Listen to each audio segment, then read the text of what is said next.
Harrison Barnes has been an enigma for Mavs fans ever since he signed in the summer of 2016. On one hand, it was incredible when Durant signed with the Warriors and all of a sudden the Mavs had a chance to sign a big free agent. On top of that, they passed on re-signing Chandler Parsons to the exact same deal. And now, Parsons has played just 73 games in 3 years, while Harrison Barnes has played over 200 games and averages just under 19 points per game. But then on the other hand, Barnes' game has proved to be fairly limited, and he hasn't become the playmaker or the closer that Mavs fans really wanted in their highest paid player. He also has a big decision coming up this summer that might not be as obvious as we all thought. So let's break down Harrison Barnes and how he fits the Mavs timeline going forward.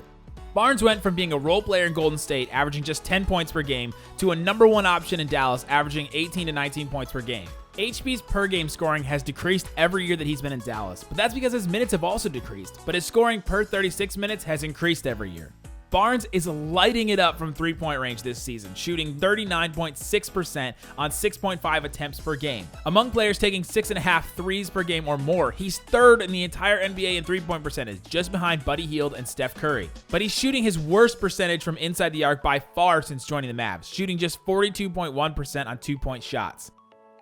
Some of that struggle is due to Harrison having to bail out the Mavs at the end of the shot clock. Barnes is shooting just 35% on two-point shots with 7 seconds or less left in the shot clock, compared to the 50% he shoots on shots with 15 seconds or more left in the shot clock.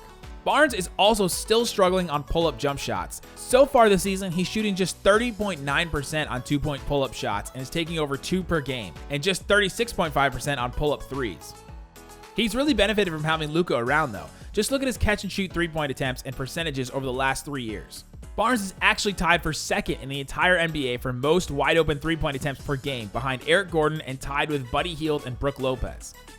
And here are the 2 areas that drives Mavs fans the craziest. Among all players who have taken at least 35 shots in the clutch, Harrison Barnes is in the bottom 5 in field goal percentage. However, he is in some pretty good company on that list. And it's shots like these that really frustrate Mavs fans, where he dribbles a ton and then drives into the lane, turnaround, tough fadeaway jump shot. And then there are his drives. Barnes is averaging just 5.5 drives per game. That's as many as Jalen Brunson. And Barnes has seen some success attacking the basket, but then there are just those times that are tough to handle. Among players that have attempted at least 3.5 shots per game off drives, Barnes shoots the 4th worst percentage, just behind Colin Sexton, Josh Jackson, and Trey Burke. And not only is he having a hard time hitting shots on those drives, he has the 2nd lowest pass percentage out of drives. Barnes' nickname on Basketball Reference might be Black Falcon, but this is how he recently received the nickname Bird Box Barnes.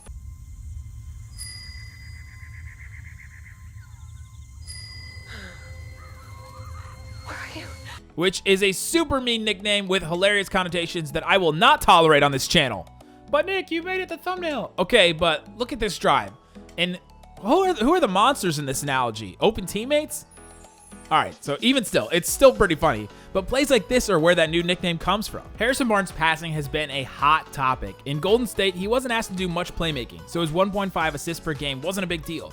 But then, when he came to Dallas and became the number 1 option for 2 years, it was a little off-putting that HB only averaged 1.7 assists, and now this season, he's only dishing out 1.1 assists per game. There's only 3 players in the NBA averaging 30 minutes per game or more and averaging just 1.1 assists per game or less, and that's Harrison Barnes, Jeremy Grant, and Lauri Markkanen. And the next closest player is Carmelo Anthony.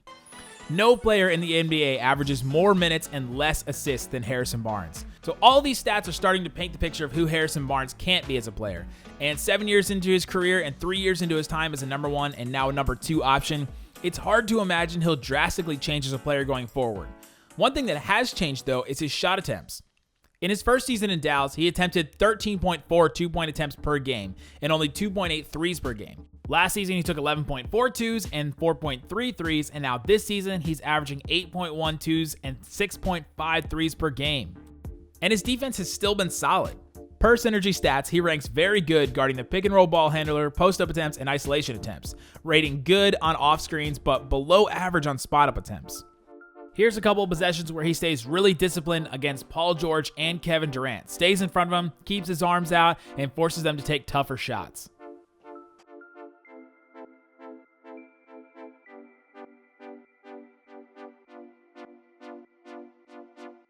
Barnes is also an excellent teammate and a locker room guy. No one has ever said a bad word about him.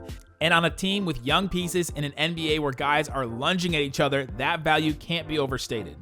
So yes, Harrison Barnes has been frustrating for Mavs fans, and their souls die a little every time he drives into 3 defenders, but he's still a solid NBA player, albeit maybe not good enough to be the 31st highest paid player in the league. So what should the Mavericks do with Harrison Barnes going forward? The question surrounding every player in the franchise now is, well, how do you complement Luka Doncic? And theoretically, Barnes does complement Luka. He can hit a shot and defend a few positions, but the Mavs still have a massive decision to make this summer.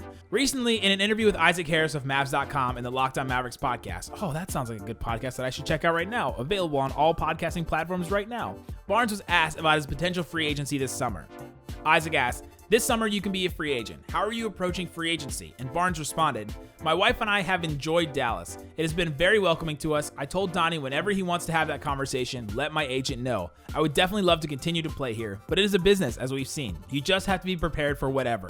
Some of that is in my control, but a lot of that is out of my control." It's kind of interesting to hear a player talk about his contract and say that a lot of that is out of my control when he has a $25.1 million player option this summer. Meaning he can decide whether he wants to opt into that contract and stay with the Mavericks for another year. And it doesn't seem like his agent has even spoken to Donnie Nelson about the contract situation this summer. The part that he's alluding to that's out of his control is how long he stays in Dallas. If Harrison Barnes does opt out of that deal this summer, the Mavs could have as much as $76 million in salary cap space. But this summer, there's going to be as many as 9 teams with over $30 million in projected salary cap space, and the Mavs could lose Barnes for nothing. If that happens, the Mavs might have to try and trade him this season in order to get some value for him. But if Barnes opts out with the intent to re-sign a longer deal in Dallas, the Mavs will have to be careful in determining how much they give him. Barnes is a good player, but he's not the second star that the Mavs need next to Luka. And if the Mavs re-sign him to another big long-term deal, that will limit their ability to acquire that second star. It's an interesting situation that the Mavs front office and Mavs fans can't turn a blind eye to. Under no circumstance are you allowed to take off your blindfold. If you enjoyed this video, please subscribe to my channel, follow me on Twitter @NickVanExit, and if you want to hear more Mavs talk, subscribe to the Locked On Mavericks podcast where Isaac Harris and I drop 5 to 6 episodes every week discussing all the news, rumors, and right now we're doing a podcast every day until the trade deadline. There's links to almost every platform in the description. Thanks for watching. Boom.